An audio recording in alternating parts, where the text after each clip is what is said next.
நண்பர்கள் அனைவருக்கும் வணக்கம். இன்னைக்கு நம்ம அந்த வீடியோல சற்று முன் வெளியான ஒரு முக்கியமான அப்டேட் பத்தி தான் பார்க்க போறோம். அதாவது தமிழகத்தில் நவம்பர் 17 மற்றும் 18 ஆகிய 2 தேதிகளில் மிக கனமழை பெய்யும் அப்படின்னு சொல்லிட்டு ஒரு அறிவிப்பு வெளியாயிருக்கு. அதை பத்தி தான் இந்த வீடியோல நம்ம பார்க்க போறோம்.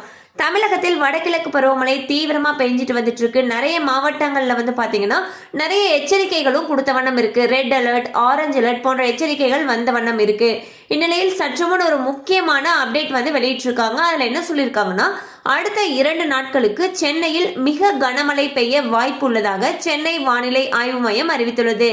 தற்பொழுது உருவாகியுள்ள காற்றழுத்தம் காரணமாக நவம்பர் 17 மற்றும் 18 ஆகிய 2 தேதிகளில் ஒரு சில இடங்கள்ல ரொம்பவே மிக கனமழை பெய்யும் அப்படின்னு சொல்லியிருக்காங்க. ஸோ எந்தெந்த இடங்கள் அப்படின்னு பார்த்தீங்கன்னா, திருவள்ளூர், காஞ்சிபுரம், செங்கல்பட்டு, ராணிப்பேட்டை, வேலூர், விழுப்புரம், திருவண்ணாமலை, கள்ளக்குறிச்சி, கடலூர் மற்றும் டெல்டா மாவட்டங்கள் அண்ட் புதுவை, காரைக்கால் இங்கெல்லாம் கனமழையிலிருந்து மிக கனமழை பெய்யறதுக்கு வாய்ப்புகள் அதிகம் இருக்குன்னு சொல்லியிருக்காங்க.